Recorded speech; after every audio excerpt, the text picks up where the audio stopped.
welcome to our Bristol, Tennessee City Council meeting that was called for today, Thursday, April 2nd. For those of y'all who are joining us, we welcome you. We are still in the process of perfecting this ability to meet online and work well together.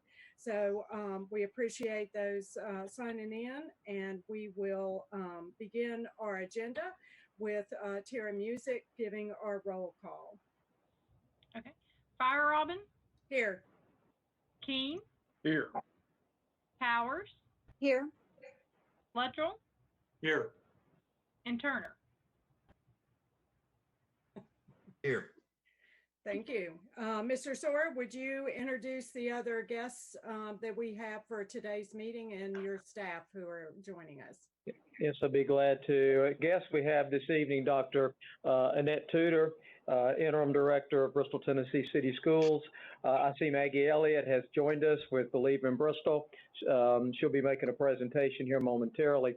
Also, we have City Attorney Danielle Smith, City Recorder and Finance Director Tara Music, Director of Economic Development Tom Anderson, and Director of Community Relations John Luttrell. Thank you very much. And I'll remind us this agenda consists primarily of updates that we've asked to be provided during this special time. So we appreciate our staff and other folks accommodating that so that we get an update, and also the folks joining us today. The next item, I think our city attorney has said each time that we are meeting electronically, we need to acknowledge and that we do have a necessity for conducting this electronic meeting. So, and it's my recollection from last time, we don't need a motion, we just need to all agree to that. Is that correct? Yes, Mayor. I think it's sufficient if nobody objects to conducting the meeting electronically at this point. All right. Does anyone object? All right. Well, we thank y'all very much. And we thank our IT staff and community relations and everybody who puts this together, as well as those of us who are with us today. So we do have, just for those watching, we Believe in Bristol is going to talk a little bit with an update. We also have an Economic and Small Business Administration presentation by our staff, Tom Anderson. And then we welcome Dr. Annette Tudor to give us a little bit of an update with our schools that are so critical to maintain relationships and semblance of normalcy as much as possible. So, and following that, we'll have a brief staff COVID update and city council comments. Maggie Elliott, could you give us a little bit of update? Mr. Sword, do you want to introduce Maggie, or is she good to go?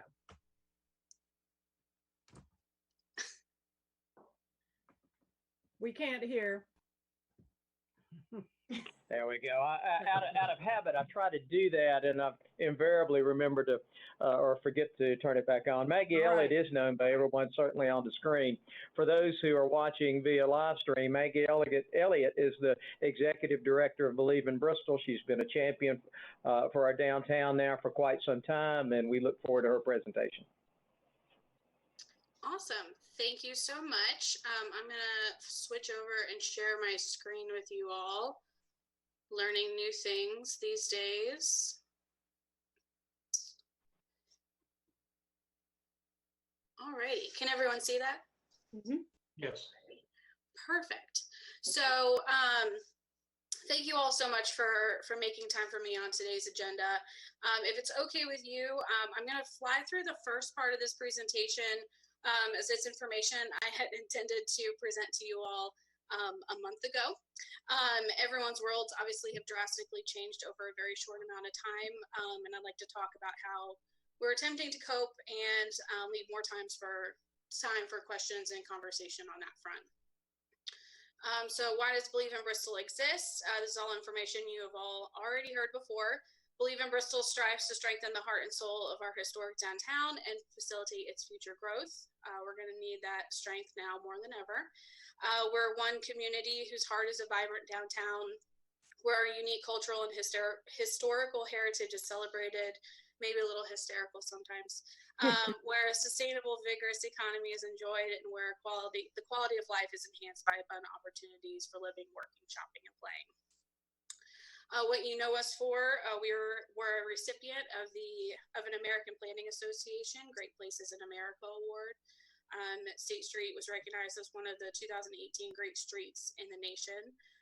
You also know us from some of our regular favorites, of course, including Border Bash Summer Concert Series, State Street Trick or Treating, Small Business Saturday, Christmas Open House, Christmas Tree Lighting, and Journey's End. We also assist with and coordinate our own merchant meetings, guide property owners through historic preservation, best practices, and financial resources, cultivate creativity through the Arts and Entertainment District, host loft tours, and one of our favorites, host the Entrepreneur Grant Competition, which we just completed the 6th installment.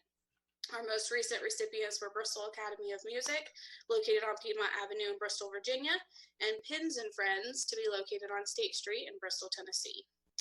This is all just to name a few that is produced via one full-time employee and one part-time employee.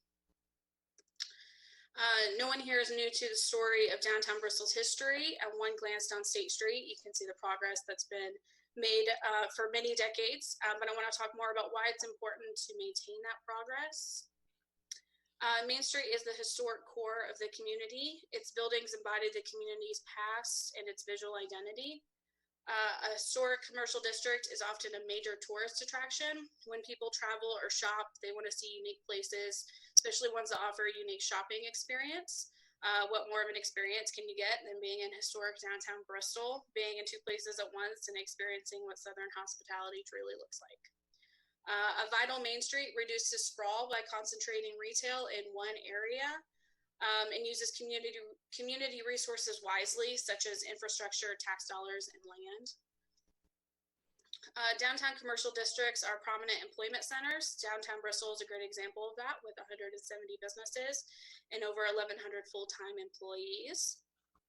The traditional commercial district is an ideal location for independent businesses to locate, which in turn supports other local businesses and services, supports local families with family-owned businesses, supports local community projects, and provides a stable economic foundation.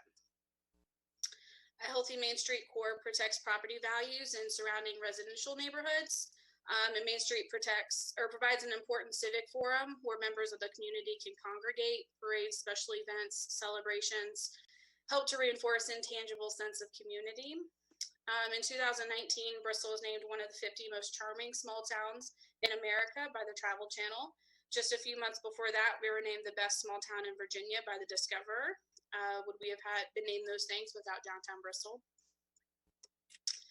The commercial district represents a huge public and private investment. Since 2006, we've seen $16 million in public investment and nearly $50 million in private. In 2019, $700,000 in public investment from our cities was leveraged against $3 million in private investment. That's a lot of money to be poured into one location. People care about downtown that much to put not only their dreams, but their assets into downtown Bristol. We were fortunate enough to help sort a number of downtown businesses into downtown each year. We receive wonderful endorsements from our businesses, including Kelly Crow from Tri-Cities Escape Game. Main Street approach consists of 4 points we've observed since we became a duly accredited Main Street program. I won't go too far into depth, but because most everyone on this call has heard me say these repeatedly, but those 4 points are organization, economic vitality, design, and promotions. As a duly accredited Main Street program, we receive services through our state coordinating programs as well as national Main Street. This has been quite a value during the current state. Other services include strategic planning through transformation strategies. Transformation strategies are a tool for Main Street organizations to strengthen our revitalization efforts and articulate more of a direct path. It's designed for Main Street organizations to stay focused and are determined based off of market data and community engagement. So National Main Street recommended 2 strategies for Bristol: arts and entertainment with a focus on performance, arts, and music, and food experience with a focus on bringing even more diversity to our eclectic restaurant selection. Our organization obviously recognizes that not everything in our work plans or daily tasks will fall into these nice little categories, but we've still been able to implement a facade improvement program, our entrepreneur grant competition. We hope to bring a downtown cleanup soon, enhance activity on First Fridays, and many more new things to downtown.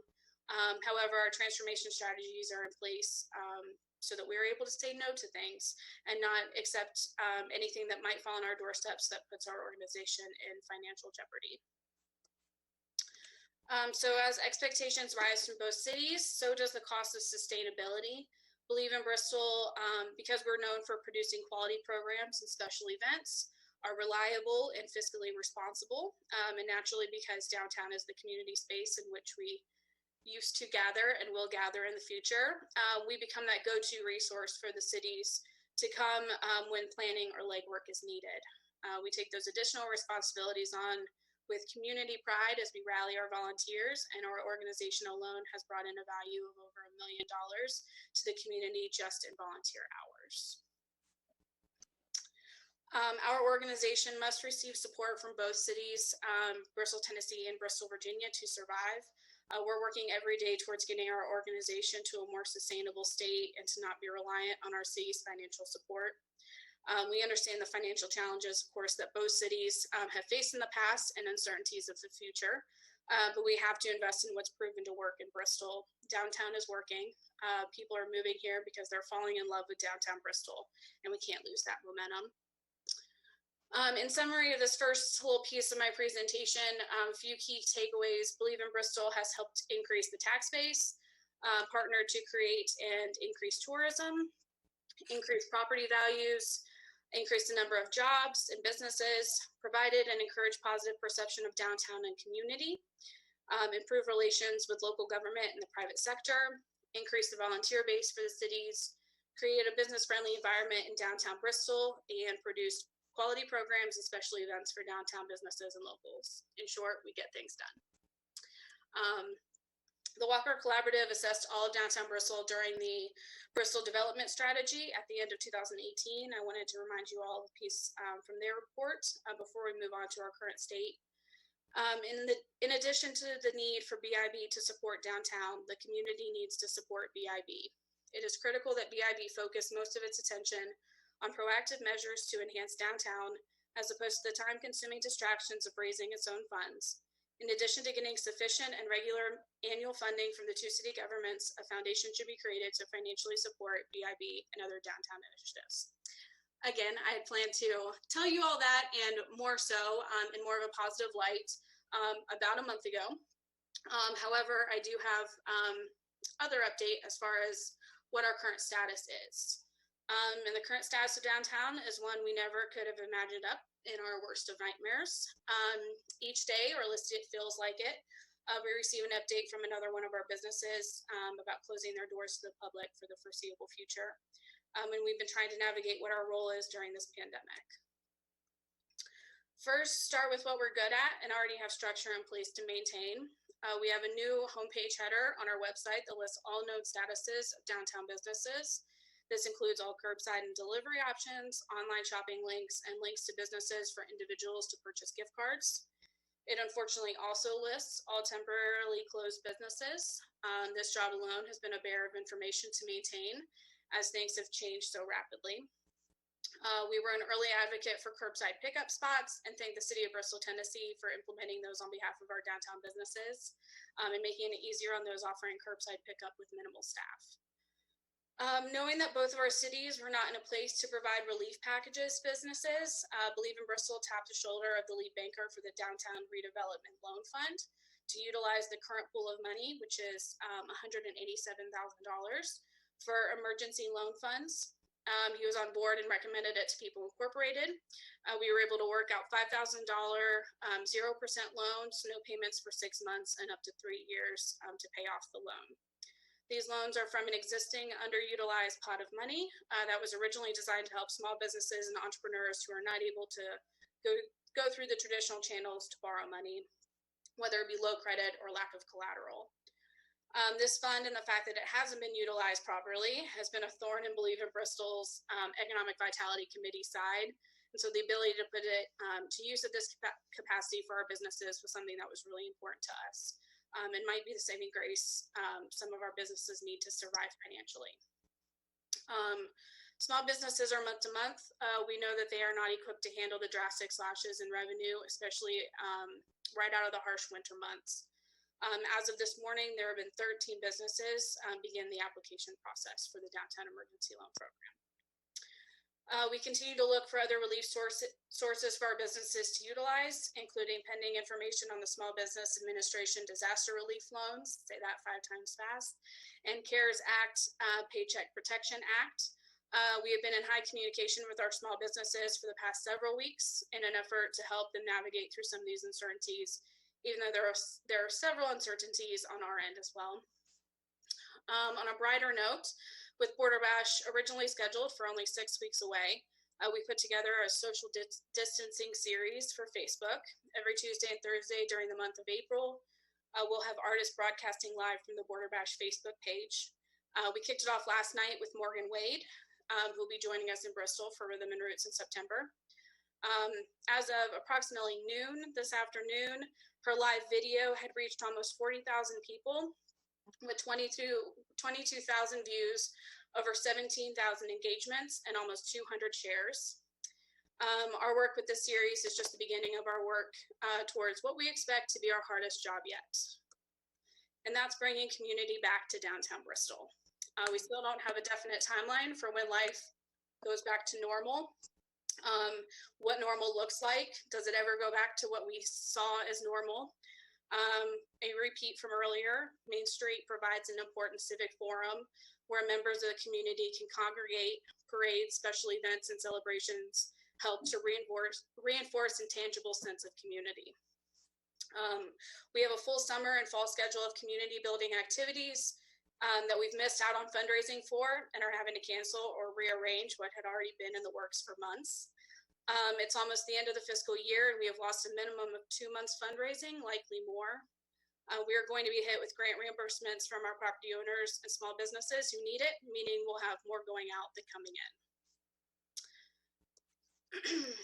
Finally, our financial ask was originally $50,000, and it doesn't have any wiggle room for our existing financial situation, let alone the current crisis that stands before our community. We anticipate restrictions on small businesses will go on longer than some of them have the means for, but we will continue to be a resource to them in whatever ways we can, while simultaneously encouraging people to feel safe to travel again, to gather and celebrate together, and to physically embrace their community again. And that's what I've got.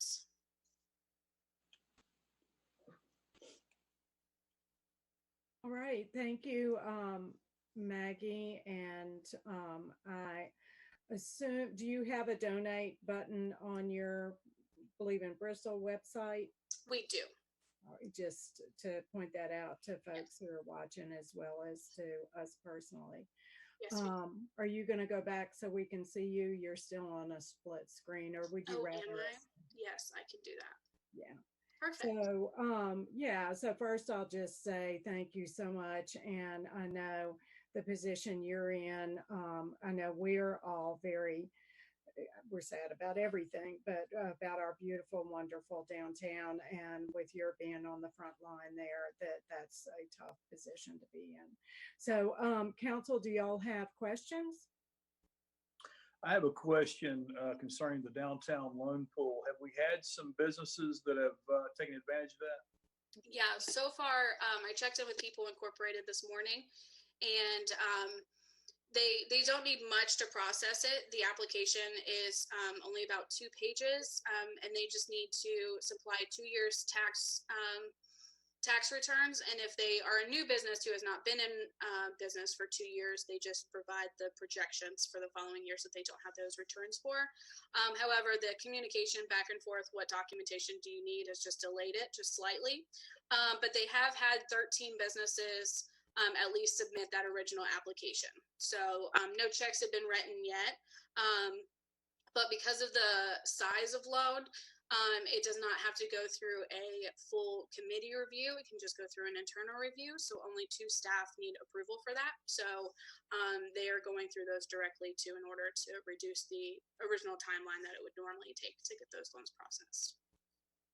Are we expecting many more businesses to apply for those loans? Or, and Yes. I'll also ask, I'm sure you've had it plastered all over the website and everything. Are we doing any calling or anything like that, or emailing to make sure that all of the business owners downtown know that that's available? Yes, so we've started that campaign. We sent the press release out actually last Tuesday, and then it's posted on our website.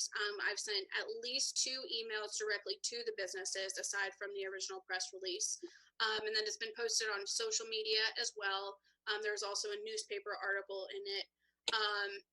And all of that has only been, so there's been the 13 businesses apply. And even after I got that update, I had heard from 3 other businesses who are working on their application.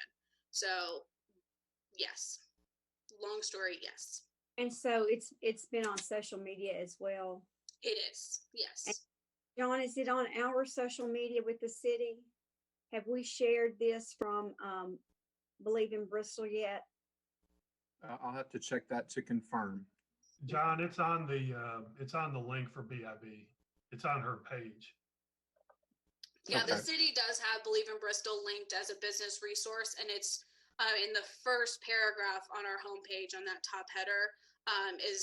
It links to the press release that has full information, a link to the application, and direct contact to the 2 individuals administering the loans at People Incorporated.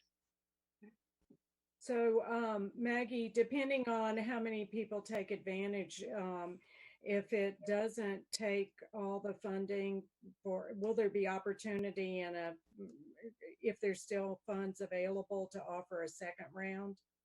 That is the hope. And that's also the reason for starting them out at $5,000 loans, because not sure if, because the pool of money, it's been in existence since 2011. And it's been underutilized for various different reasons.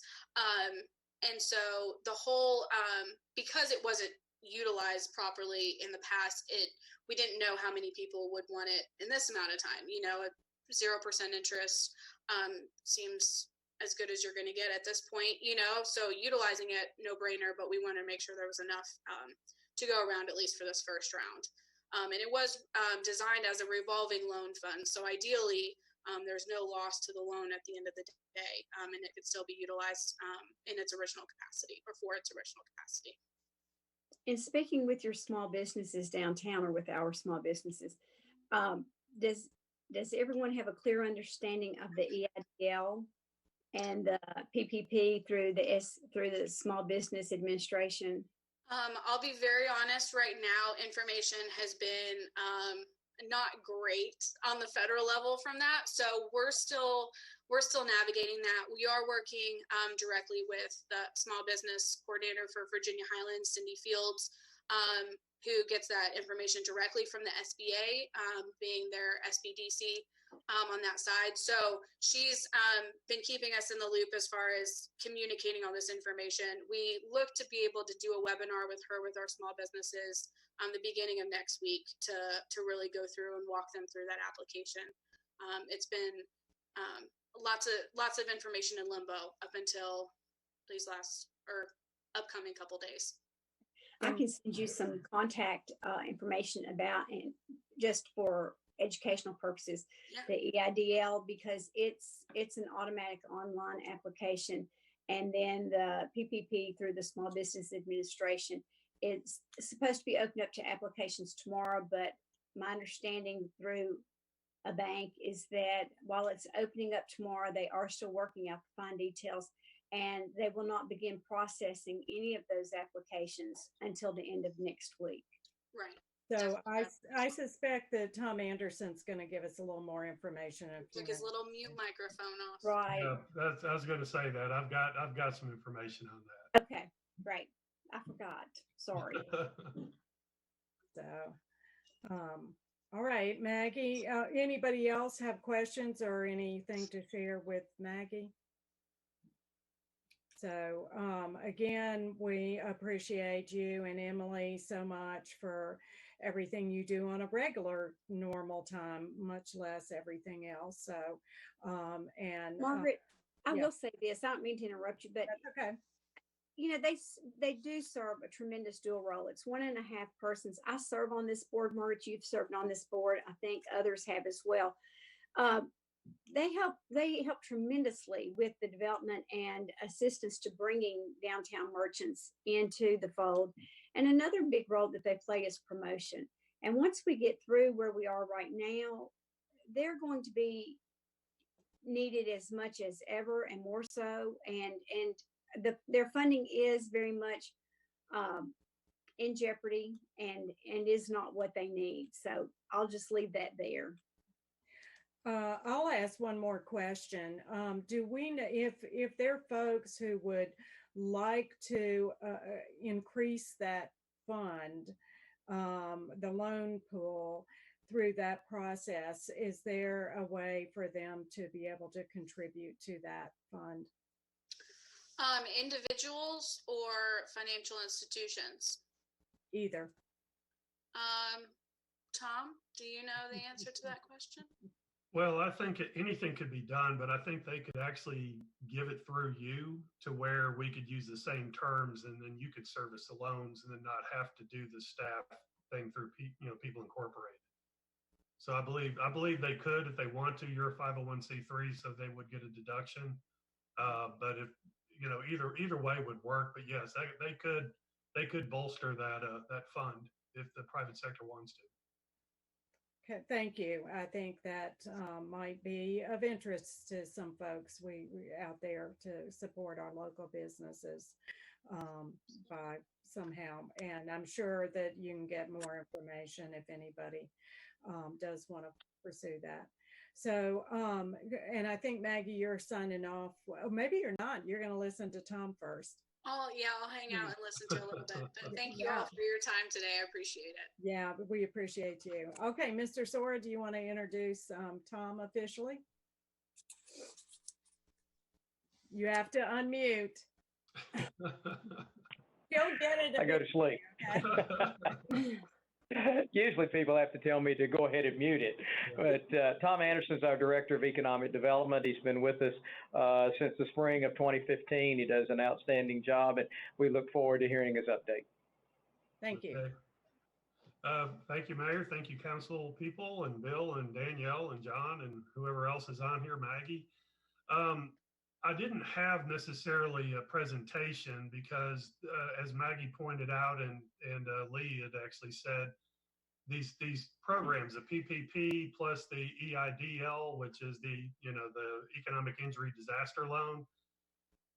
The EIDL has not changed so much, but the Paycheck Protection Program has, and they've changed the terms just recently to where initially they set the ceiling of a 4% interest rate, maximum of 10 years. Well, now the interest rate is a 0.5% in 2 years, and that's the term. The banks are still waiting to get the final terms, so people can start applying, but it's just going to sit in a pipeline until the Treasury Department gives these banks that are participating the guidance on what to do.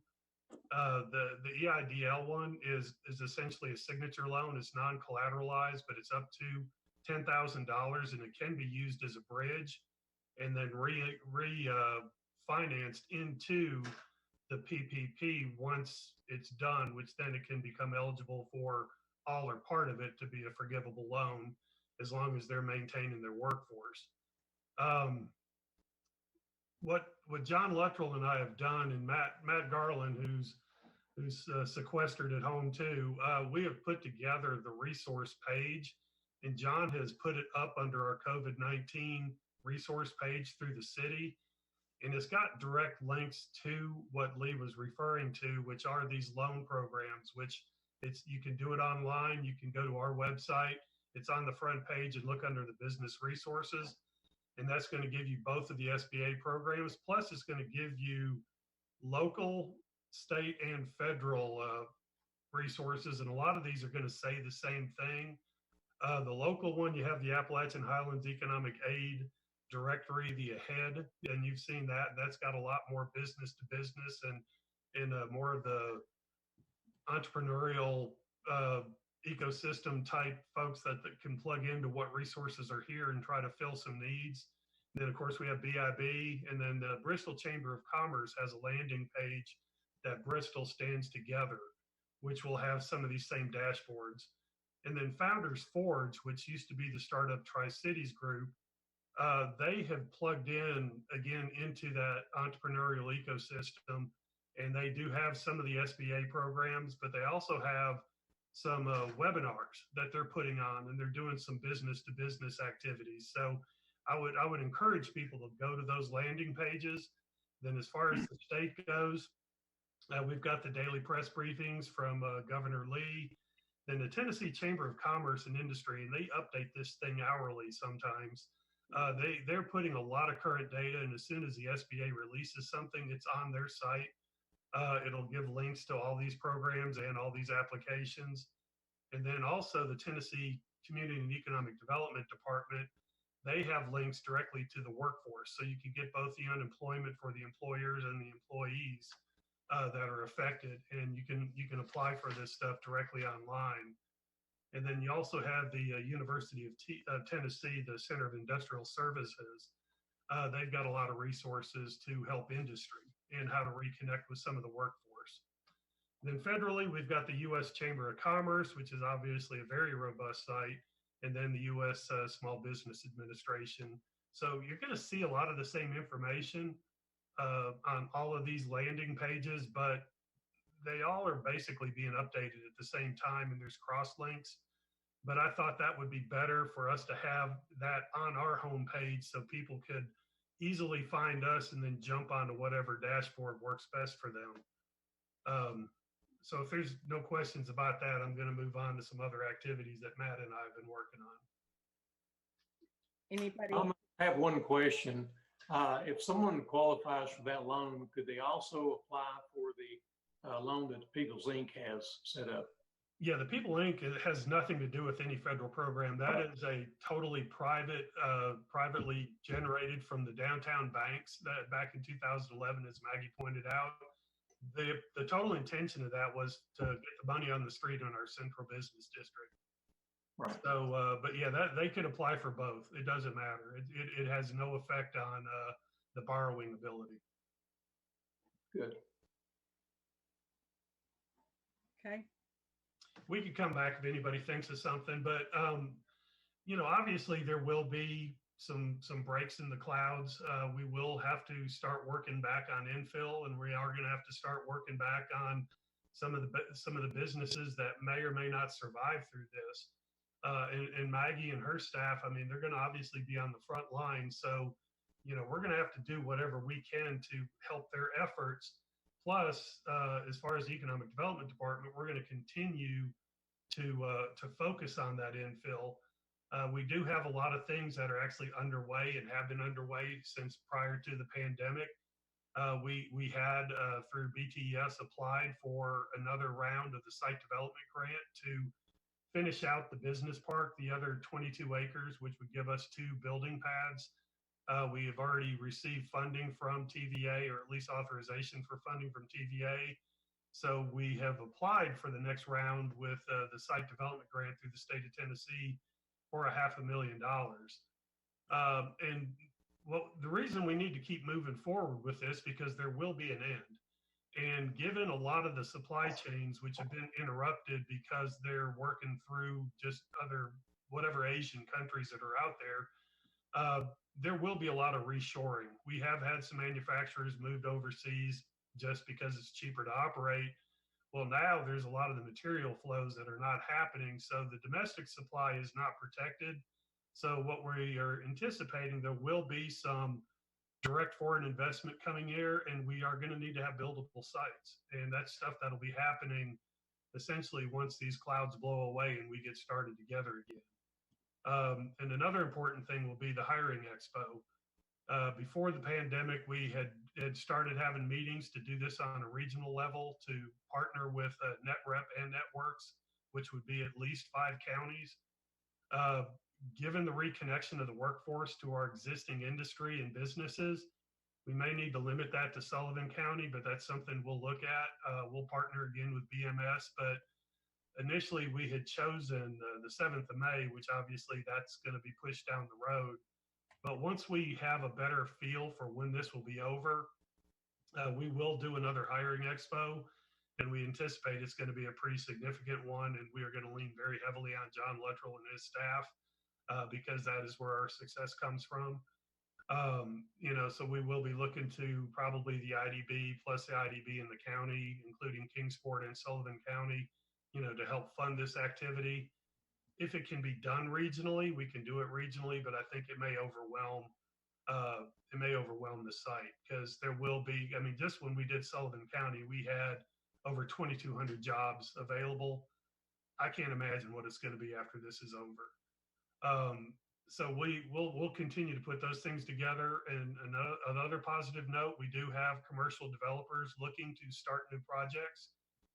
We have got a commercial developer looking to develop something on Volunteer Parkway in possibly one of those areas that we identified as a strategic development area.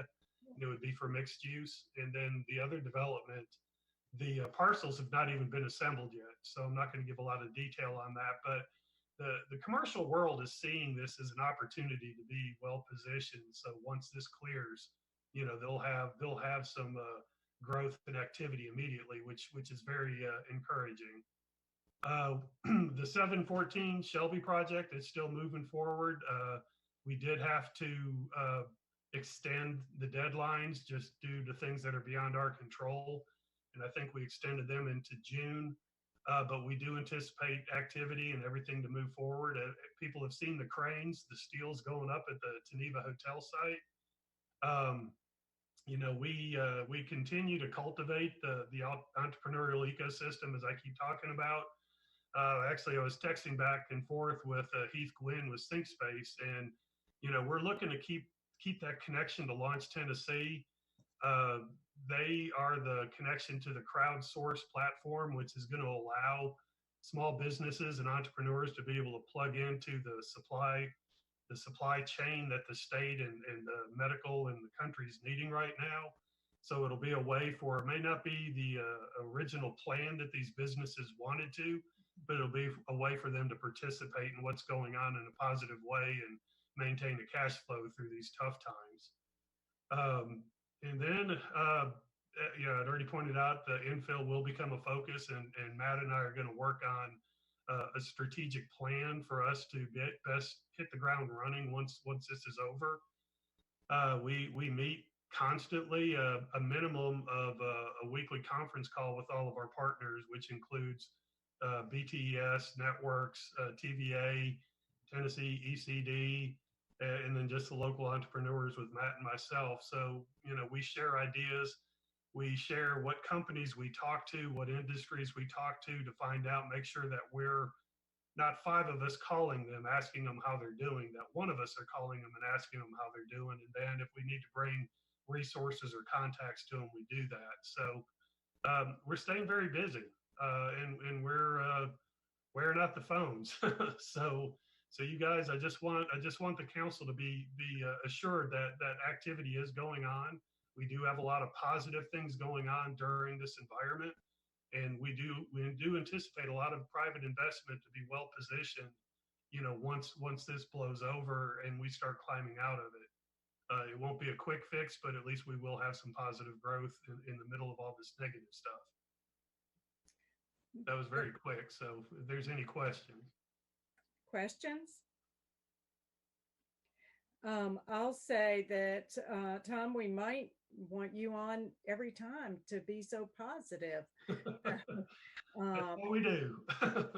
It is great to hear that there's light after the storm. So from an economic eyes, so that's awesome. Any other comments or questions? Thank you for everything you're doing. Yeah. I have a question about ThinkSpace. Their funding, through Lead Tennessee, they got the grant and everything. We have not, we've been in budget negotiations and this, that, and the other. So they have their funding covered for this year. What does that look like in the coming year? I will have a meeting with Heath on Monday, and I will be able I'll be able to share that with you once I get that from him. But I think, we're working on other projects, not just the connection to Sync Space, but some other things that would allow us to have Launch Tennessee actually have a physical presence in Bristol. So Okay. any investments we do will just protect that activity and allow it to go forward, well beyond just the 3 years of that initial grant. Okay. So I should have some more positive things to talk about. Great. Thank you. You're welcome. Right. If there aren't any more questions, Tom, we will thank you again. Thank Matt, thank your partners. We know April Eats from BTS is a strong partner. And she is a very strong partner. And as you talk to our businesses out there, give them our best. Also, I hope that y'all please check also if they need anything to maintain the health and safety for their employees with following the recommendations that we can do do what we can and help through health department to be sure that folks have what they need to keep their employees safe as well. So yes, ma'am, will do. Thank you. Thank you. Thank you, Dr. Tudor, for being with us this afternoon, and especially sticking through our meeting. We appreciate that. And I think y'all had maybe your first online experience this morning. So if you weren't a pro at public meetings, you've had 2 now, so you are. So congratulations. And I think all of us are particularly supportive of our schools, know this is tough times for our teachers and our staff, and wanted to get an update and offer what we can. Thank you. Well, I appreciate it. It's great to see you all virtually. Thank you for inviting me to join you this afternoon. I do appreciate that invitation. Yes, we did have our first work session this morning that went pretty well. So some of what I'm going to share with you is kind of a repeat of what our department shared this morning in an abbreviated format for sure.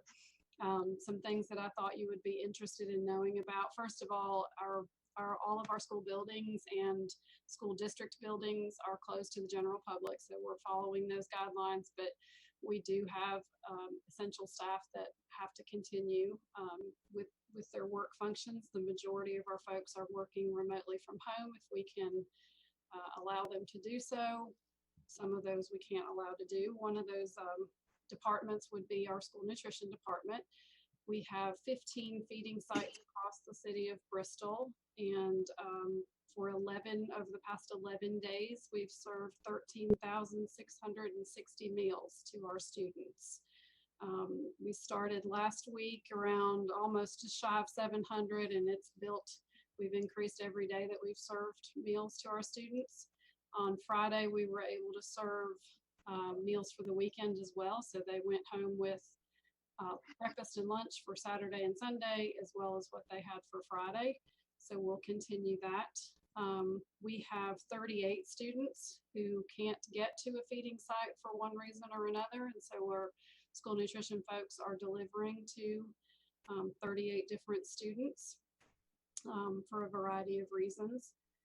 There have been numerous challenges. We've really worked through school nutrition, and federal guidelines for feeding children have been the major hurdles in much of what we've dealt with in the last really 3 weeks.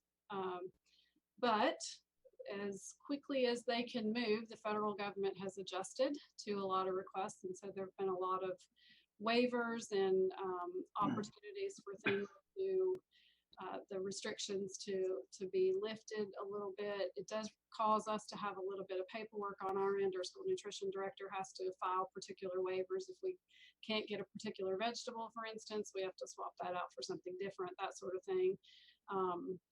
When we deliver to a student's home, we still have to get a signed waiver. And so some of that we're trying to be very cautious of in terms of limiting exposure of our staff members and in contact with community members and that sort of thing. So we're still working through some of those hurdles. We have our Family Resource Center also is still serving families. They, through April 1st, were able to distribute 330 food bags. And so these would be things that come from our storage of additional food items for families, because we can't serve, obviously, parents through our school nutrition program. And so we're supporting those folks who we were serving previously, certainly, but we recognize that the longer this goes on and more families may be losing work and earning income and that sort of thing. So we are working hard to have opportunities for feeding families as much as possible. Contained in the packets of information, we've distributed almost 1,400 packets of information to our parents at the feeding locations. So while they're picking up food, they're also getting some resources.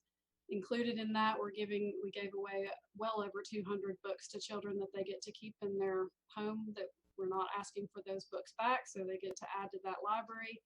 Families are given information about community resources, what local food banks are still operating and their schedules of when they are operating, that sort of thing. So if they need additional services beyond what we can do for them, they're given those connections, certainly.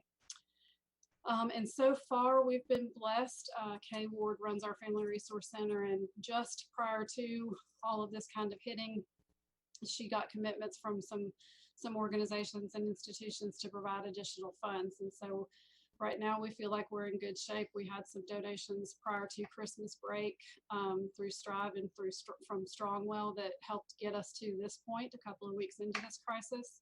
And she has some commitments from Santa Pal and from Second Harvest Food Bank. A couple of local churches have also supported us. First Presbyterian Church, for instance, is supporting some very specific families in the Fairmount neighborhood. Kay is submitting an application to Walmart for the Walmart Community Grant. And then she's worked very closely with some folks at the Food City on Volunteer Parkway and Aldi's at Exit 5 to be able to purchase some of the food items that our families need and not have to be limited according to the limitations that are put on the general public for purchasing. So she's got some great connections, and that's allowed her to build up her stock or replenish things that we've been able to distribute thus far. So we've been very blessed in that area. All of our students are working, we hope, in some capacity.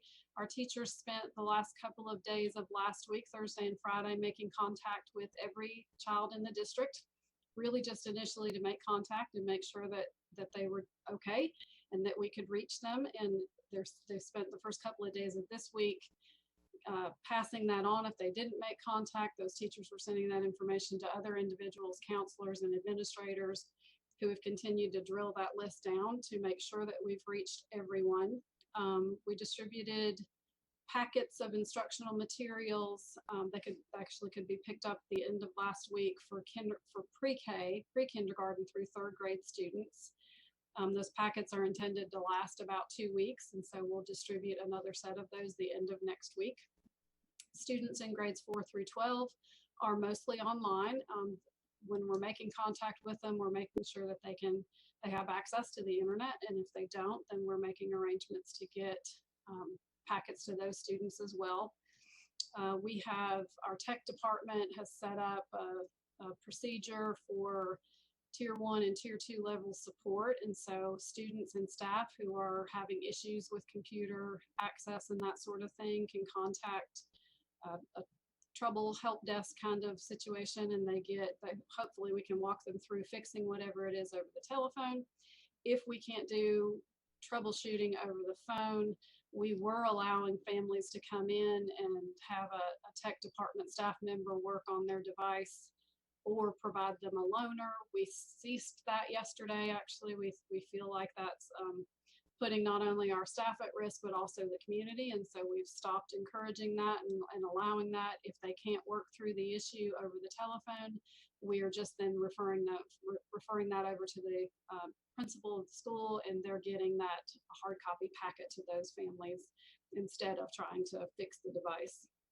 We're also working through the challenge of providing special education services to those students who require that. We're able to do much of that from the instructional piece. The pieces of that that are a little bit more difficult to manage are those that really have to happen in person, like occupational therapy or physical therapy, speech therapy services. Some of those things require folks to be together, and so those things will delay and will serve those students either this summer or provide extra services through the school year next year in order to make up for whatever it is we're not able to physically offer to them in real time right now.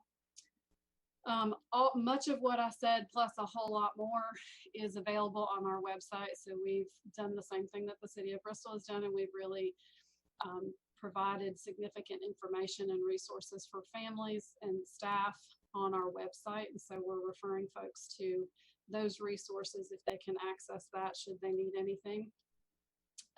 So that's really specific to the COVID response. Just in normal operations, if there is such a thing, we are continuing with the budgeting process. We're having probably very similar conversations to what you all are having in terms of trying to figure out and predict what the impact of this crisis will have on planning and preparation for next year. And so we're in the phase of trying to figure all that out. We have decided to pause our strategic planning process and restart that process in the fall when we get back to what we hope will be some level of normalcy. We've experienced a lot of unknowns in the past couple of months in our school district anyway, and so we're just going to wait and let us kind of stabilize and get into a routine, and then revisit that process to establish our goals for the next 5 years. I think that is about all I have. If you all have specific questions, I'm happy to answer anything that I can for you.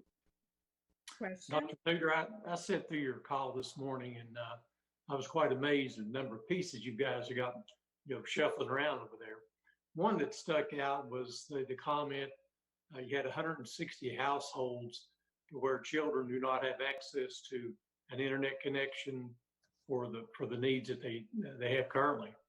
I'm just wondering, has anyone reached out to BTES to see if there's any potential assistance there? Or I don't know if anyone has reached out to BTES. When all this first started transpiring a few weeks ago, Charter came out with an option to provide families with 60 days of free internet, but quickly became backlogged, and I'm not sure how efficient we were able to get with it. That's the information we're providing to our families. Specific to BTES, I can't speak to that. I do not know if they've offered anything or if our folks have reached out to them. I'm not certain of that. We are considering doing some hotspots. I think it was discussed this morning also, but putting some hotspots on. We have 4 buses that are involved in delivering meals to different remote locations in areas where there's concentrations of children, for example, in an apartment complex or something like that. So we're considering putting hotspots on those buses. So at least for the 45 minutes to an hour that bus is parked there, that students would be able to access that. What we're trying to determine is whether that would encourage congregating closely to each other. And that's certainly not something that we want to encourage, nor would we want to put our staff members at risk of having those folks just kind of lingering. But so we're trying to balance the benefit of that. We're leaving it really at this point to our school administrators and our school counselors to help us identify where's the most significant need. And if we feel like we can adequately just provide what they need through hard copy packets of information, we'll go that route before we try to really pursue anything related to those hotspots. So. And I'll just say, kind of in response to the instructional piece of that, we have really tried hard, and I think the further this goes on, the more we've got still 3 or 4 weeks or maybe longer ahead of us in this kind of scenario. We recognize that the social, emotional health and well-being of our families and our students and even our staff is way more important than anything we can try to accomplish instructionally.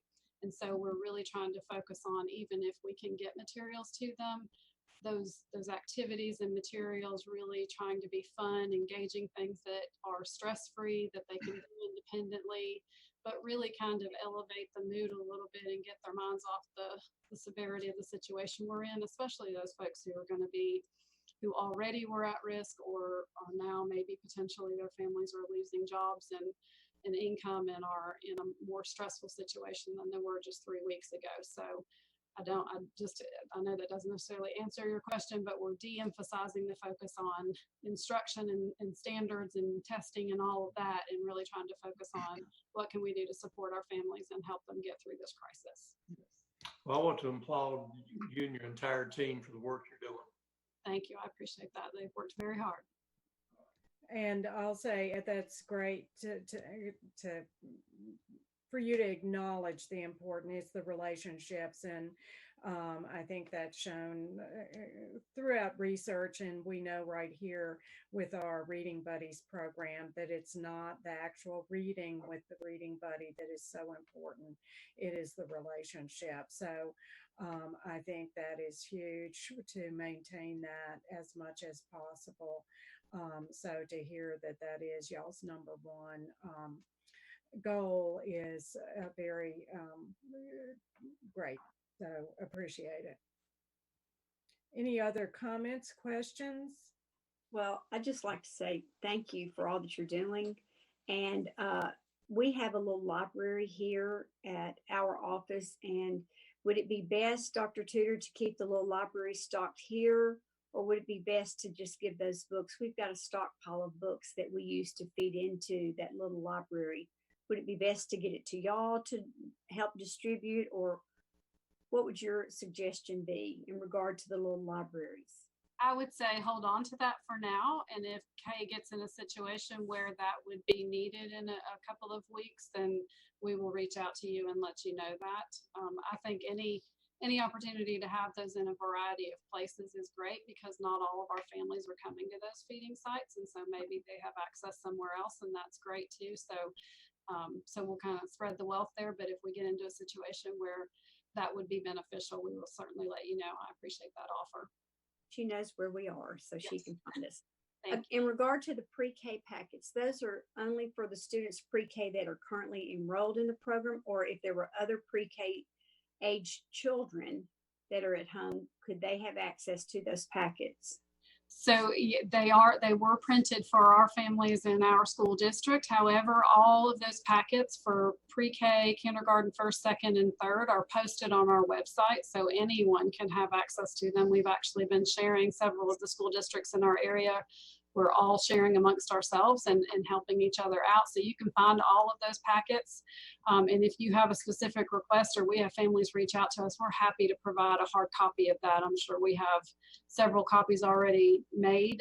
They can even show up. So any child below the age of 18 and younger can get a meal, whether they're one of our students or not. So even if they're a toddler or 1 or 2 or 3 and they're coming to those feeding sites, they can receive the food from the school nutrition program.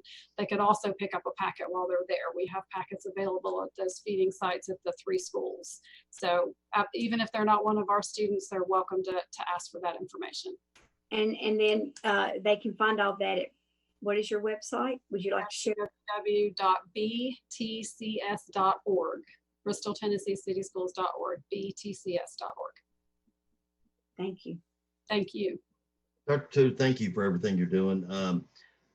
I would just ask too, if just on any Facebook post or anything that's going out to our kids of just stressing the social distancing and of not congregating, and just anything from your end would be greatly appreciated. Absolutely. I'll just also add that for a particular thanks for your feeding and for your nutrition staff to continue to do that, and the folks distributing, how critical that is, and the fact that y'all have that structure in place is huge. So we hope that through that, as we do see people in greater need with job loss, et cetera, that we can work with y'all, we meaning the city, we meaning the community, with the work that y'all are doing, and really try to keep that system in place and working well to get that food to folks who need it. So yes, we're definitely committed to that. I actually had a conversation with our school nutrition director this morning about what we can even do through the summer. And so we'll look at how to continue those opportunities throughout the summer months when our students really are not in school. So we should have opportunities for several months. also, I assume if there's anyone who wishes to support any of the school efforts, that as you've already had some folks supporting, that you would welcome any further support, that there's always good use to for funds and resources. Absolutely. That would help our Family Resource Center so that Kay can continue to support from the family perspective. We feel like we're good, obviously, with our being able to provide meals for children, but we can't do that through school nutrition. So any funding and financial support that we get, we can gear that directly toward feeding families and providing resources. Even just, we've provided bars of soap or, toilet paper. That's such a hot commodity these days anyway, or those kinds of resources that maybe families can't access readily, or don't have transportation, those sorts of things. That's where those donations could really help. Right. I have just one more, and just not a deep dive, but I know people are curious what's happening with Vance. Is the construction continuing, or is it on hold? Where is that, Dr. Tudor? I'm glad you asked. Actually, that was a significant part of our conversation this morning as well. Right now, we have not seen an interruption to that. The only thing that's really interrupted any sort of progress would be weather, but that's typical, and we're adjusting to that. We still have full crews of construction workers and different subcontractors working on different facets of that, so that has not slowed down at the moment. Burwell Construction has been great about trying to go ahead and secure equipment or materials that we're going to need in future months, just in anticipation that maybe something may happen to delay getting some of those things to us as a result of this. So they're trying to purchase as much as they can now and get it on site, and so they've gotten a head start on that as well. So right now we're in good shape. We are working on still renovating the gym. The goal still is to have our gym opened in August of this year, so that's just a few months away. It's exciting because we've been picking out logos and colors, paint colors, and that's the first step to seeing a finished product in the gym, and so that's pretty exciting. And then you should start to see some foundation work for the new portion of the building soon, and you've probably seen a firewall built outside of the gym, which is going to separate from a new part of the building as well. So pretty soon we'll start to see a little bit more come out of the ground if the weather will hold up and stick with us a little bit. So yes, right now we're still on target, and we're doing well with that. It's exciting. We have recently, just yesterday, I think, if you haven't seen that yet, we've added some time-lapse videos and progress videos of the new middle school to our website as well. So that would be a great opportunity for the community to see what we've done and how far we've come in a few months. So great. Thank you. Thank you very much. Anybody else? If not, we again appreciate everybody's time is always valuable, but during these times, extraordinarily valuable. So thank you for joining us. Thanks for being here until it was your turn. Thank you for the job that you and your staff do. So I think next is Mr. Soar to give a little bit of an update and where we are with some of the things since the last time. Yes, checked with the Department of Health late this afternoon prior to this meeting. And actually, what I consider good news, we've held to the same count of 17 that we had yesterday. That's significant, quite frankly. You may recall Dr. Bay mentioning prior to this that we were doubling about every other day. So I think the fact that we have not had any reported cases, is that cautiously optimistic that perhaps some of the social distancing is creating a positive response there? That's obviously too soon to tell, but again, it's a positive that we have not grown in reported cases over the last 24 hours. I think we're all aware of Governor Lee issuing the stay-at-home mandate. That occurred right before we went on air with this meeting, so I haven't had an opportunity to take a look and see how that affects us.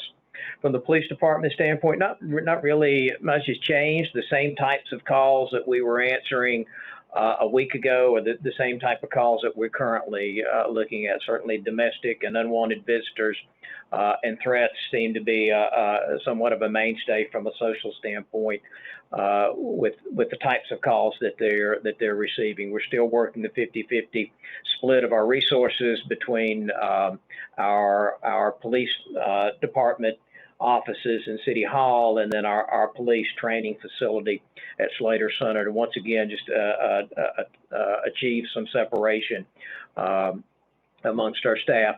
All of our staff members continue to go through the daily screening at their respective workplaces, and this involves questioning how you're feeling.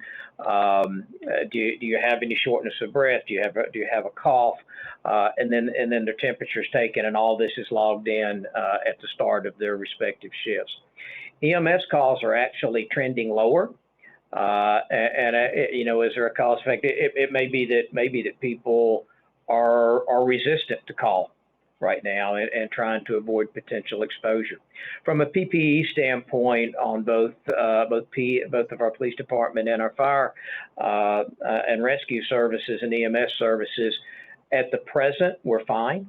As this event deepens, then that could change for every provider. So we're continuing to try to expand those inventories, and I think from a face mask and glove standpoint, we've continued to do that. The gowns that we would don on a potential COVID call for EMS, those are limited, and they're limited throughout. But we do have a cache that we can obtain access to the extent that inventory is maintained through the Northeast Health Regional Health Consortium. So certainly those inventories are not limitless as we move forward into our event. From a public works standpoint, we continue to maintain the same levels of solid waste services as we historically do. Again, these are single staffed vehicles and lends itself, quite frankly, to the social distancing that everyone is encouraged to practice. All these employees, once again, are checked as they report to work. Our public transportation system continues to see pretty decent ridership numbers. We're in the 120 to 125, so we have not seen a decrease in ridership. And once again, the vast majority of this is handled through our fixed route systems. And that's one reason we desire to continue to maintain that fixed route system as long as we possibly can.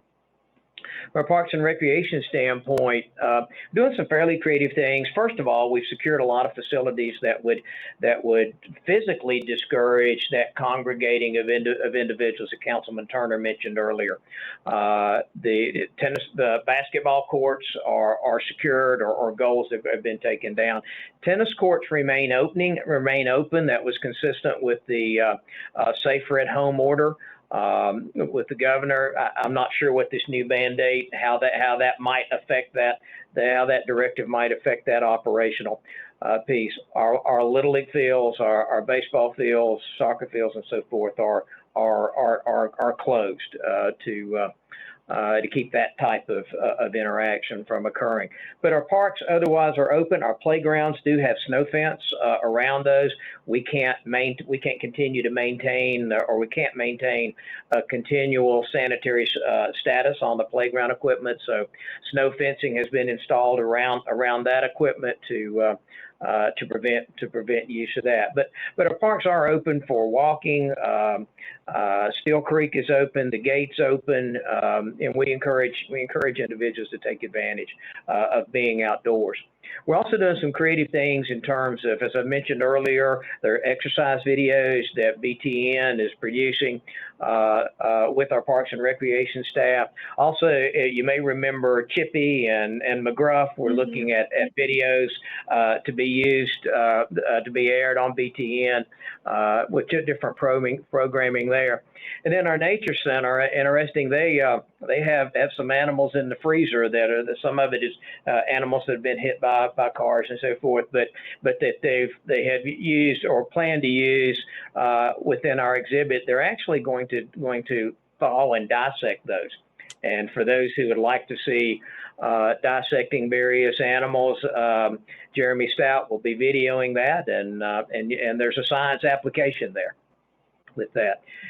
Lastly, our Parks and Recreation, and I'm sorry Maggie's already signed off, but I'm sure she would be excited to hear this. This is a good time. She's there. Okay. Okay. All right. This is a good time with downtown, as we don't have the foot traffic there, to pressure wash our sidewalks and give them a good spring cleaning as we move into that. So we'll take advantage of the lull in our downtown to do some housekeeping measures. From a staffing standpoint, we still have 16 employees that are quarantined, as council is aware. If you travel outside of the Tri-Cities area, we've requested the reporting back, and we place those individuals in contact with our Department of Health. They evaluate where they have traveled to, and then they make the judgment call as to whether those employees are eligible to return to work or whether they should go through a period of quarantine. We also are providing updates for our employees on an every other day basis to keep them apprised of resources that are available for them. I have shared these updates with you on the same frequency that our employees are receiving them. At this point, I'd like to ask John Luttrell to talk about our communications, how we're working with the media, how we're working with employees, and how we're working with other staff to communicate the COVID-19 event. John? Thank you, Mr. Soar. Can everyone hear me okay? Mhm. Okay, great. Yeah, I just wanted to provide some quick insights into what we're doing, more so from an external communications perspective. As he mentioned, working very closely with Mary Lee Williams and our administration department on the internal communications. But of course, the external communications are more important than ever. Truly, they are. The other reality in that is that we're working in a very different ecosystem in regards to communications than we've ever seen before too. So we've had to be able to adapt as we move along. I'll try to get through this information quickly out of respect for everyone's time. Want to start with talking about some of the tools we've used. Of course, we do have the dedicated website to the COVID-19 updates for the city of Bristol, Tennessee. That can be accessed at www.bristoltn.org/COVID-19. For the folks who are viewing this meeting right now on YouTube or on TV, they'll see a ticker scrolling across the bottom 24 hours a day, actually, that has that website listed there. The page that we have set up, it really began as sort of a landing page to share information from the CDC when this situation first began to evolve. Then it became a consolidated posting location for updates on city services as those began to change. It's further evolved into sort of a hybrid of those with additional inclusion of links to resources. As Tom mentioned earlier, we have links to business resources at the local, state, and federal level. We also have a community resources tab that's listed there. That links folks to resources like, of course, our school system, to Bristol's Promise and the resource library that they've compiled, and to our United Way of Bristol, Tennessee, and Virginia. On every page of our website, if you go to any page at bristoltn.org, you'll see a red alert indicator across the top of the page. So that is a quick way to click directly to that page and see all the latest updates. We did a pretty significant redesign of that page that actually went live late last night, early today. So all the information is contained very concisely in one single page with a tab set up at the bottom So you can pretty easily access all those resource links that we have and an abundance of information from the CDC to help educate folks more about those health-related concerns as well. Mr. Shore mentioned some of the BTN TV programming that we've been doing. Since March 5th, that's really about the landmark when a lot of these communications began to kick into play, which is just 4 weeks ago today, if you can believe that.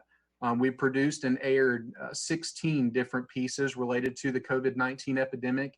That includes 2 health department press conferences, 2 videos detailing the response by city departments. I believe those were dispatch and fire. 1 in-house produced hand washing PSA, 5 PSAs that we've aired that were produced by the CDC, and then 5 of the Parks and Rec exercise programs, as well as an in-depth interview pretty early on in this process with Dr. May from the Sullivan County Health Department. That interview itself has actually been viewed nearly 500 times on our YouTube channel. And it was also used by the health department and the city of Kingsport actually on their websites. And of course, it's on our COVID-19 webpage as well. The home workout and yoga videos hosted by some of our Slater Center instructors have actually proven to be extremely popular. We've got 5 of those that we've released to date. They've been viewed nearly 900 times in total, and there's actually 8 more of those currently in post-production. Tomorrow we'll have the premiere of our latest episode of Inside Bristol. It's totally dedicated to providing information about various needs and resources that are available in our community as a result of the coronavirus. So the entire episode will center around those types of resources. We're continuing to produce pieces that range in content from reinforcing the seriousness of safer at home orders, also highlighting the work that we're doing to keep our employees and our community safe, and the content that we're partnering on with Parks and Recreation to try to keep spirits as positive as we can. While we're talking about YouTube statistics, of course, we are broadcasting these meetings live. Currently, I'll look right now, it looks like there are a handful of folks, about 16 people watching live right now on YouTube. I saw about 25 earlier at one point. I think Mr. Sora shared with members of council some of the statistics related to the viewership of these live meetings that we've been hosting. And they're certainly much more viewed than many of our traditional business meeting broadcasts are. I think the meeting from March 30th has had nearly 300 views just in a few days, which is quite remarkable actually when you look at what our normal viewership on our YouTube live broadcasts are. Shifting gears over to our social media communications on Facebook, we've been consistently sharing content with our Facebook followers related to the coronavirus since, again, March 5th. We've shared a total of 36 Facebook posts in that 4-week time span that range from sharing CDC information, providing updates about city services and facilities, notifications about these called meetings of city council, and of course, some of the BTN TV content that I mentioned earlier. To date, these posts have had a cumulative reach of 93,921 people who those messages have reached via Facebook. As for Twitter, we posted 13 COVID-19 related tweets since March 6th, garnering a total of 9,440 impressions. Now, that does not include tweets that we retweeted from other agencies like the Tennessee Department of Health or Bristol, Tennessee City Schools. I can't view the impressions of someone else's tweets, nor does it include impressions from tweets we were mentioned in, like the one from ETSU President Dr. Brian Noland, which featured the mayors from the Tri-Cities and Sullivan and Washington counties, as well as Alan Levine from Ballad Health and Mark Costa from Eastman, who shared a unified message regarding social distancing and hand hygiene and that sort of thing. Lastly, on social, for Instagram, we've had 14 coronavirus-related Instagram posts since March 6th, with a combined reach there of 7,457 individuals. There was a mention at one of our previous called sessions about billboards possibly being used as a communication tool. Mr. Sora forwarded me some information actually that just came in yesterday afternoon. One of our local billboard vendors is donating some digital advertising space to agencies like ours who are going to be sharing information related to this COVID-19 situation. So we're working on them now to develop some artwork to get those up. Our initial messages are really going to hit the social distancing piece very hard. One from the perspective of just telling people to stay home unless they have to, and another message reinforcing our appreciation for our first responders and medical professionals, and the fact that if folks will heed these warnings and stay home, it keeps our folks a whole lot safer while they're trying to do their jobs as well. So that's kind of the messaging that we're rolling out with those billboards initially. I'll move on to our press releases. We've issued a total of 6 press releases related to COVID-19, the first being on March 13th, with the notice that in-person court appearances were suspended through the end of the month of March. That total number of press releases also includes one release that we were party to with some other agencies. That was the Regional Joint Response to COVID-19, signed by Mayors Feyerabend, Brock, Scholl, Venable, and Grandy, alongside city managers Sora, Peterson, and McCart. That was on March 19th. Our police department has also issued a separate release regarding some operational changes they instituted in response to the coronavirus. There was one additional release that we were party to but did not distribute independently, which was the release sent by the Sullivan County Health Department in advance of the press conference that was held last week on March 25th. Then, of course, there was the most recent release from this past Monday afternoon regarding both the health department's safer at home order and our declaration of a local and civil emergency. This brings me to the discussion of what these releases have translated to in terms of media coverage. So we license a software product that allows us to scan for mentions about particular topics on newscasts.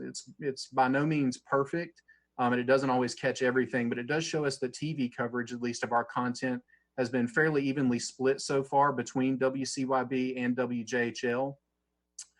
We also actually had a mention from WATE out of Knoxville on a story regarding our parks remaining open and the fact that we had suspended our gate fees to encourage folks to enjoy those outdoor activities while they're social distancing. So that was interesting.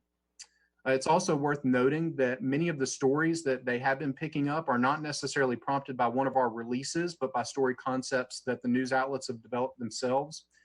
For example, one of the earliest ones was back on March 12th. WCYB conducted an interview with Jason Johnson from our fire department regarding steps that first responders are taking to stay safe.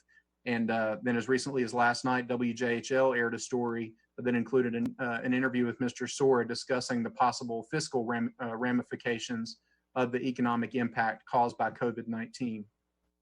We've also been covered by local talk radio and, of course, by not only our Bristol Herald Courier, but other publications like the Kingsport Times News as well. The Kingsport Times has actually been featuring more content from Bristol than what you might expect.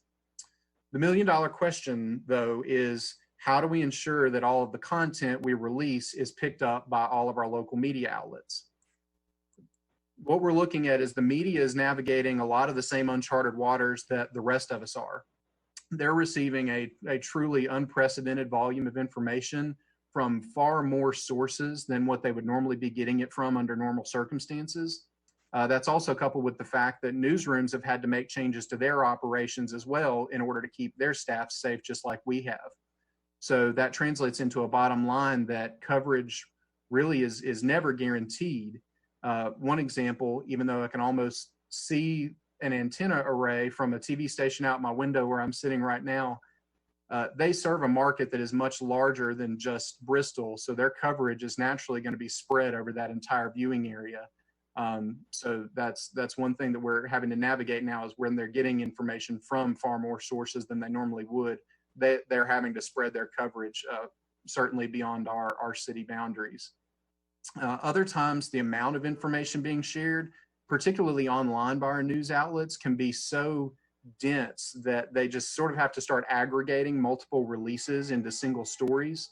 That certainly happened this week when WJHL was trying to share all of the various safer at home releases on Monday. At first, it actually looked like they'd neglected to include ours, but upon further inspection, we were mentioned along with Kingsport as being inclusive under the order from the Sullivan County Health Department. Our emergency declaration was not included at that time, as that particular article was focused on the safer at home orders that were issued around the same time as Governor Lee's order that afternoon. So that kind of created some confusion because some of the other cities and counties had their orders and emergency declarations both included in that article. Bristol and Kingsport, as you know, we're pretty uniquely positioned under the guidance of one of only 6 metro health departments in the state.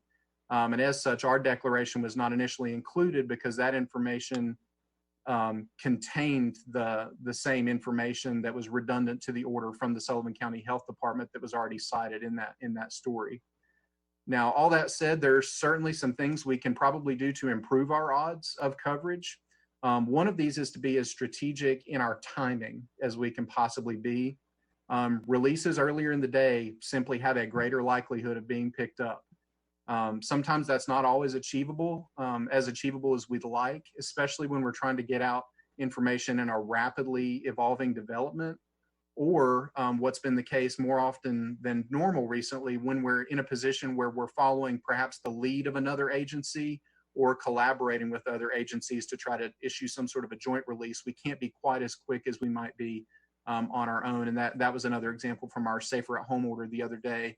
Us and Kingsport and Sullivan County were sort of moving in concert, where some of the other communities were able to move independently and got their information out a little bit earlier than we did, which resulted in them getting covered sooner. Another is leveraging some different channels of communication with the media. Certainly we send out the releases to our email distribution group, but we also do post content to social media. Twitter in particular has really emerged as a preferred source of information for a lot of journalists.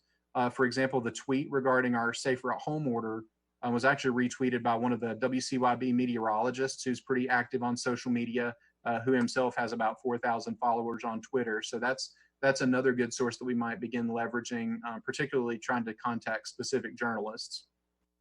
Another is direct follow-up with newsrooms.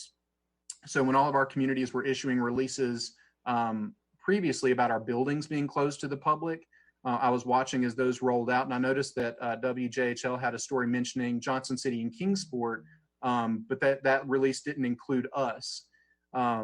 So I reached out to one of their digital producers, just kind of reinforcing the release that went out, and he happily added us into that story right alongside Johnson City and Kingsport. On Monday with the Safer at Home orders, I did reach out to another one of the digital producers regarding that story that evening, and was unfortunately not able to connect with him. I wasn't able to get a response. However, after that's when I started looking a little closer at the focus of the story and realized that may have been why ours was not originally included as the focus of our release, was more so our own emergency declaration rather than the Safer at Home order that we were with the health department under. Lastly, it's really important that all of our COVID-19 communications to the media are very focused and very intentional. The reality is that just about everyone is saying the same things right now. They really are. We're all talking about social distancing, sheltering at home, washing our hands, resources for small businesses, et cetera. And the media landscape can get a little bit noisy when we're all sharing the same information. So we're absolutely going to continue to reinforce that messaging as appropriate.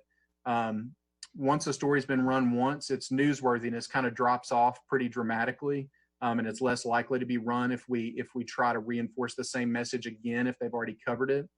I know we're all prone to kind of growing a little bit numb to information that we've heard repeatedly, so it's important to be sure that there's at least some element of newness to a message if we're going to try to re-release it or reinforce it, tell the story in a different way or address it to a different audience so that has a bigger impact and a greater chance of being covered. So in response to the new environment we're operating in, we're certainly going to have to modify the way we work with our media outlets. Any playbooks that we may try to operate out of are pretty much becoming outdated as soon as the ink is dry on them. We're going to have to be far more deliberate with our alternate channels of communication and with our direct follow-up than we've ever had to be in the past, in order to make sure that our content has the best chance possible of sort of rising to the top of that noise. We'll just have to approach it with a degree of understanding that, again, coverage is never guaranteed, no matter how hard we push.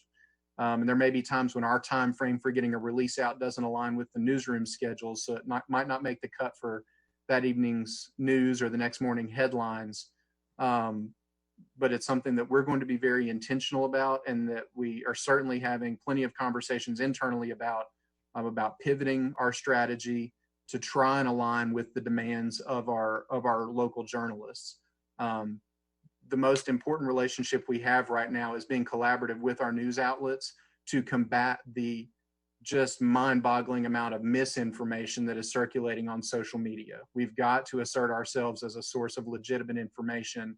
So it's about finding whatever synergy it is, that magic formula, so that we can achieve some sort of efficiency in getting that information across. So with all that being said, I'd certainly be more than happy to address any questions or entertain any comments you have about that. Good job. Very impressive. I mean, you've covered all the bases, so it's good to hear. One of the things that that you hit on that I think is important for us all to realize is timing. In specific, the timing of these meetings that we have been doing.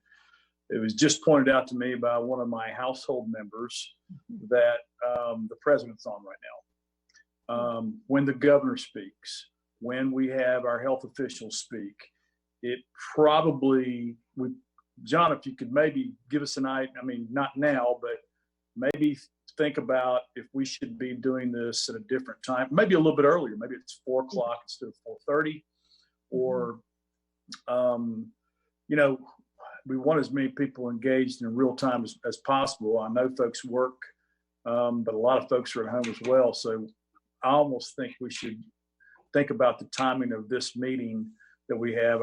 I'm assuming we're going to go forward next week and on Mondays and Thursdays. I would think at least moving it up a half an hour to 4 o'clock, or whatever you guys think in our public relations. So next week we meet on Tuesday. So I'm assuming we probably won't meet on Monday, that we have our regular meeting on Tuesday. So the question is, do we want to then have an informational meeting again on Thursday? And if so, we could talk about timing for that. But I'm assuming, and y'all can correct me, but that we'll have our regular meeting next Tuesday that's been advertised at 7 p.m. So, and I don't know if we've advertised a Monday at 4:30 already. I can answer that, Mayor. We have not. We have advertised the April 7th at 7 p.m. and we would use the same Zoom format. I know our IT staff has been working to facilitate public comment. We will have 3 public hearings on that agenda, in addition to our standing comment section for citizens.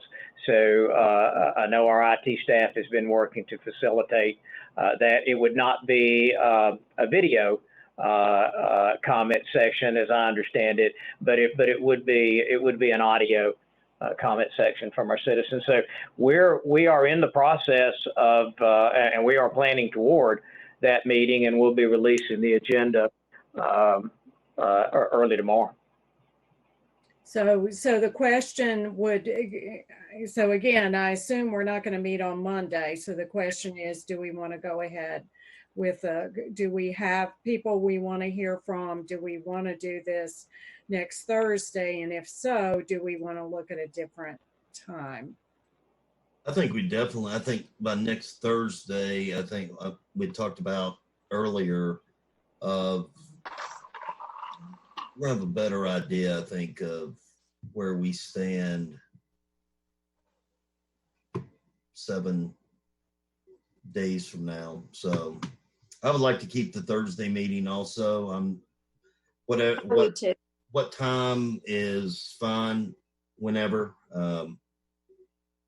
I think it's really been hard to, and maybe John, well, it'd probably help if we made a decision to go ahead and have that advertisable. Exactly. It seems like 4 o'clock without doing a investigative, that's been frequently a time for governors to speak, and perhaps the president a couple of times. So whether we'd want to go for a 7 o'clock next week, or a 6 p.m. or whatever time would be good for that Thursday if we're going to get away from 4:30. I think it's very hard to predict what our other governmental leaders are going to do. So I think, and the constraints we're under is we need to advertise. So, Well, you know, the school board met this morning. Could we do something like at 11? I think from a staff standpoint, we're working some pretty long hours now. We would love to have these meetings during the workday. That would be wonderful for us.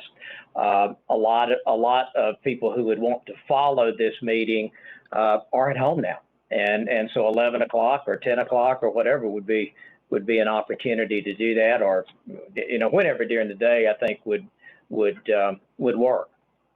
I think Would that. 11 o'clock work with everybody else? Would that work for you, Chad?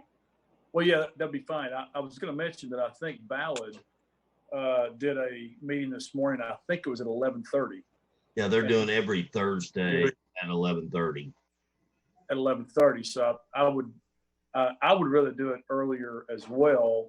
But I think also what we need to think about is that this meeting, although we can get some business done, is if we have anything that is important for the public to hear, we should do it within the first 15 minutes, because we get we get to dive into some deep issues as we are right now. And so I think, folks, if we can give the public whatever we need to tell them in the first half an hour or whatever, as much towards the front of the meeting as possible. But I would think more like 9 o'clock would be better. Just because if anybody would want to catch anything from us, it could be at 9. I'm talking about for next Thursday, but I don't know. Well, plus you have the advantage that if we do it early, the media may pick up on it and reissue it again during the news at 12. I'm good with that. I think 9 o'clock would be great. Mr. Sora, John, that sound okay? That would be fine. That'll be fine. We'll go ahead and get the meeting date and time properly advertised. Okay. All right. So 9 o'clock next Thursday, 7 o'clock p.m. on Tuesday. I just want to go back to thank John and Community Relations, and they work hand in hand with IT on some of the things too. But we are just, for a city our size, to have the staff and the talent that we have, to have the TV station that we have, is beyond phenomenal. So, and we have been building that for quite some time. So we need to be sure we appreciate what we have in comparison with other folks, and that's other folks in our surrounding area also. Also, we're structured with minimal staff, and quite several part-time folks who, again, are very, very talented. So just want to recognize that and thank them. Also, I've been part of the collaborative process on several things with the COVID stuff. And first to say that John and his team have played strong leadership with that. And also to say this is regionalism, and it can be difficult during the best of times, and when we're in difficult times, doing our best, but it takes time and there's twists and turns that are unanticipated. So anyway, so that's my thank you to John and your folks. Okay, I think we're ready for Mr. Sword. Do you have any other updates for us? No, Mary, you're ready for the comment section. Good. We don't have to mute you. That's a joke. I'd like to add, if we could, to our agenda for Tuesday night of thanks, Vince. A resolution allowing delivery of beer from some of our local businesses, that if they chose to do that they would have that opportunity. So if we could add that to the agenda to Yes. So I think Johnson City saw that as an issue when they worked with the restaurants being able to stay open and provide curbside and delivery, et cetera. So they took action. Originally, we weren't sure that we needed to, but I think that it looks like we do need to. So Vince, I think you've been talking about that. We can ask our attorney if our attorney will be good to help us with that process on Tuesday. I think our attorney's already drafting a resolution in anticipation of this request, and we'll certainly place it on the agenda. This does allow another opportunity for craft breweries to remain more financially viable during this period. That's correct. I have something drafted that we can discuss on Tuesday, that you can discuss on Tuesday. Thank Okay. you. Great. And that usually goes out ahead of time for us to look at and public as well. So Assuming Mr. Moore is okay with it, it'll go tomorrow, I think. Right. So, It will be posted in the morning. Right. It will be posted in the morning. all right. So council, that's Vince, you started your council comments. Do you have anything else to add? No, just to thank everyone for what they're doing, staff, our police department, EMS, firefighters. Thank you all. It's different times, but we'll get through it and it'll be good. Yeah. That's it. Okay. I'll go next. I've had something weighing on my mind the last week or so, and discussed with Bill about the mural painting that we've been talking about, and the amount of money, excuse me, the amount of money that's going to cost. I would just like for us to take a minute and see if we may want to revise our original plan, which was to fix the wall. And I think it was about chime in here, Bill, if you will, whenever you need to. I think it was $93,000 to build the wall, and I think it was about $24,000 to paint the wall. And I think the wall does need to be painted. And I was, before our circumstances have come about, I was wanting to really fix the walls to hopefully make that mural last longer and make it look a little nicer. But in talking with Bill about our future budgets and the situations we're in, I do think we need to paint the wall, but I'd like to talk about the $93,000 that we're talking about putting into the construction or the upfit of the wall. Okay. I would assume that could be an agenda item, whether it should be Tuesday or Thursday next week, and with a little more preparation and information provided back to us, and be sure we're not already in a contract that has been signed, or how that works or whatever. So Why don't we carve out some time for next Thursday to talk about that? Bill, Would do that you want be to possible? tell us what the information we've gotten right now? Well, yeah, I can share the information that I have right now. The contract has been executed, and a pre-construction has been held. So, but there are provisions within the bid to terminate a contract at any point during the advancing of the project. Today, if you were to terminate the contract, we would be responsible for the contractor's cost to date. The contractor does have a performance bond that they've had to secure.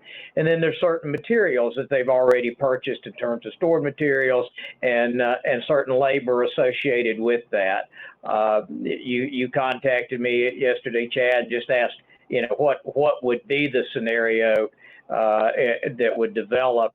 It appears that we would owe just under $9,000. No, just under $8,000 of expenses that the contractor has already incurred toward toward fruition of the contract. But the contract could be terminated at any point along the way, as long as we reimburse the contractor for expenses. Would we, on that, you said that for supplies that have already been purchased. If we pay the 8,000, then we would take those supplies and we could use them somewhere else. Would that? I would assume that would be correct because they were purchased for the wall. So if we're reimbursing them for the cost of materials, I would assume that those materials would then belong to us. Now, a portion of that cost, and I don't know how that breakout looks. I can refine that number and find out. But a portion of that 8,000 is the performance bond that's required that we have for the project, and then a portion of that cost is also the labor that's gone into. I guess calculating the material and bringing the material to the contractor's job site, I would assume. Right. So, but the material itself, if we pay for that, that's our material. Right. Okay. So, okay, yeah, and just so we've been doing these extra meetings as called meetings, which means, and our attorney can nod her head, but I assume if we have stuff on the agenda, we can vote. They are not work sessions. So, so we can have more information provided and have opportunity to talk about it next week. So, if Well, that's good. in my view, we don't want the contractor to continue working for a week. If we want to ask the contractor to delay anything from here forward to a week, I think we can do that, and we can all think about it. It's just something that it's weighed on my mind a little bit, and in talking with Bill about other things that could potentially be cut. It's just one of those things that I felt that I needed to bring up. So, I mean, if you want to hold off for a week, is everybody in agreement that we ask staff to hold where they are right now and not go any further at this point with the wall? Is everybody in agreement with that? I think everyone knows where I stand. So it's Well, aside from that, I mean, there's a lot of other issues that's getting ready to hit us real soon with all the lost revenue we've been having.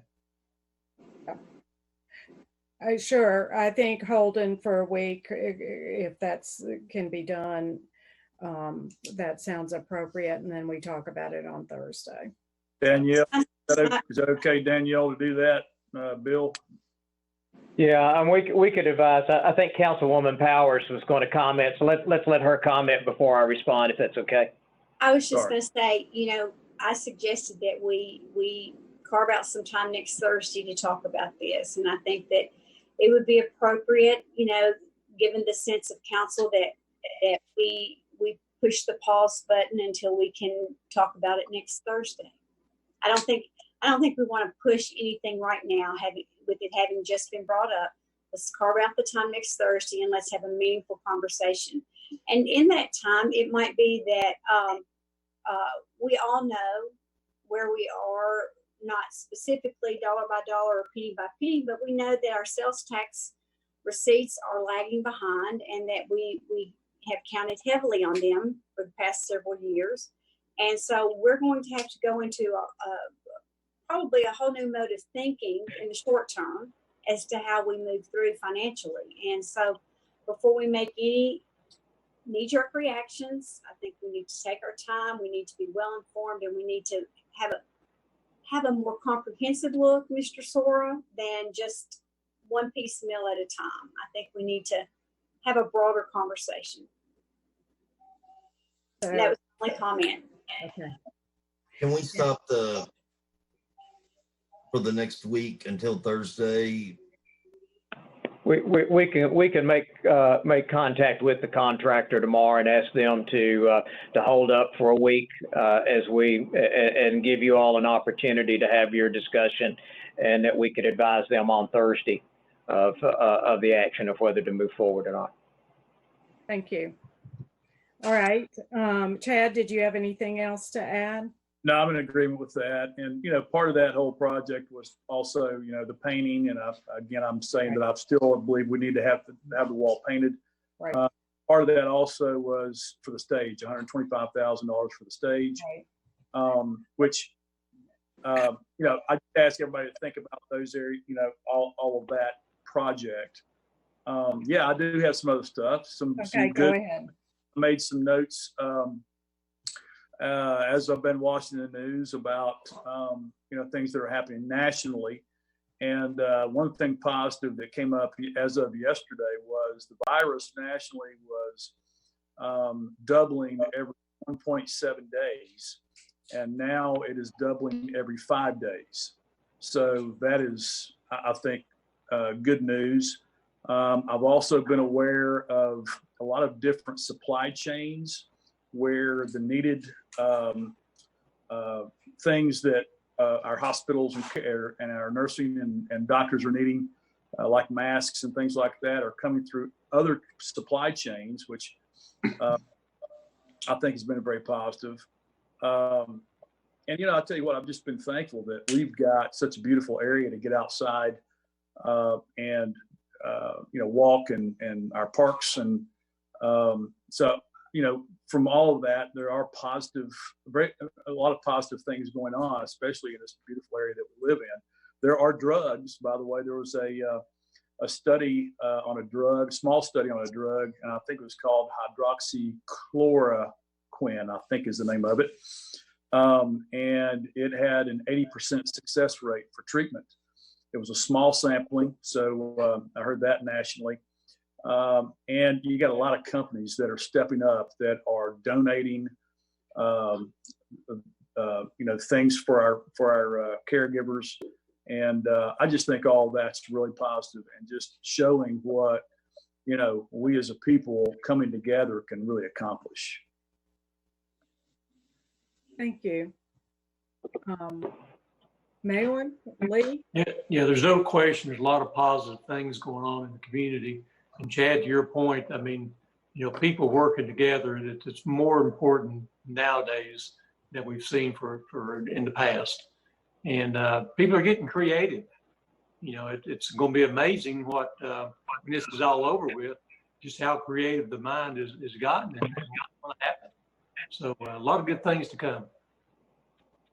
The only thing I was going to say is, I had a question, Mr. Sora. We have 17 confirmed, but it would be so nice to know how many tested and how many were negative.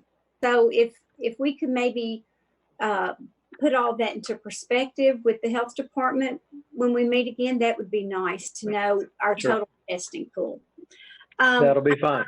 Yeah, and I think to Tom Anderson and to John Luttrell and to everyone that's involved, we're going to see a shift in paradigm. This has been indicative in a lot of different periodicals that have come out. Articles about where you have such compressed population, such dense population, that there's an awakening now to looking for those more rural areas. And so one of the outcomes of this is that there will be a greater attraction to a rural area. While we are considered a metropolitan, I would say we are a metropolitan in the middle of a rural area. And I just appreciate the fact that with everything that is so focused rightfully on the COVID situation, it's good to know that they're still planning for the future. Because in planning for the future, we demonstrate that we are a people of hope.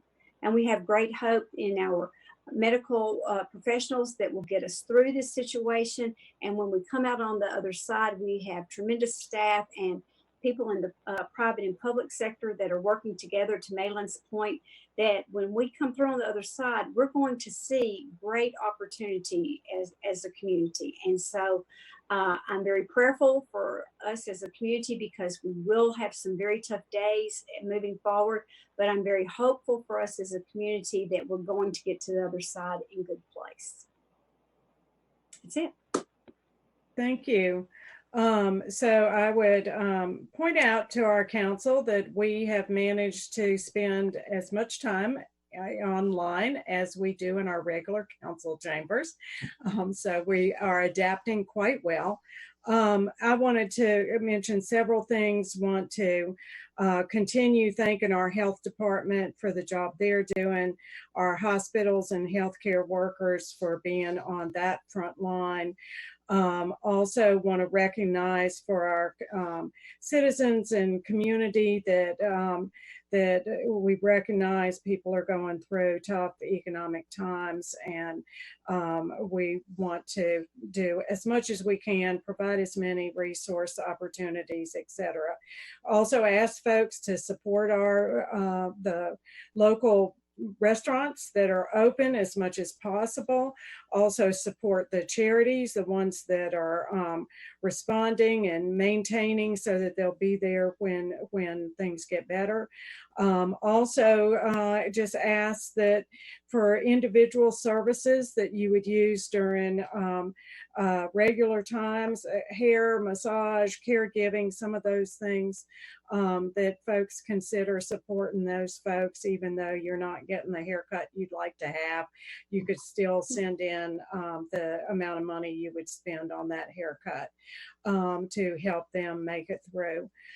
Some of the helps are difficult to obtain for some of the different businesses that folks have. And also to say thanks so much to our first responders that work for our city, who the dispatch, who take the calls and ask the questions, to the folks who suit up and go respond. We appreciate you every day and everything that you do. And we want to keep you safe, and just to recognize the work that you are doing. We also, in our community, there's lots of frontline workers who are at our grocery stores, who are keeping factories going, etc. Some of those folks have health conditions that they worry about when they go to work every day, or worry when they go back home, for children and older adults and other folks at home with health conditions. So we just want to appreciate what those folks are doing on a daily basis. And yes, looking at history, and I know some of us are reading the comparisons to 1918 flu, to the Depression, to World War II, and just knowing that in other times in our history that certainly people felt like there was a great amount of despair, and we're able to look to see that there is hope and that there is belief in a future. So just encourage everyone to look for those pieces of light and for that hope as we move forward. So if there's no other comments, then we get to push the button to leave the meeting after I say, I want to be sure with our attorney that I say it right, that we are adjourned. We'll see you on Tuesday at 7, and then Thursday at 9. 9. So thank y'all very much, and thanks to everyone who had a part. Dr. Tudor, thank you. And I think Maggie Elliott has a beautiful logo on hers. And Tom, sorry, you just have your name. So we look forward to seeing people again. Take care. Bye-bye.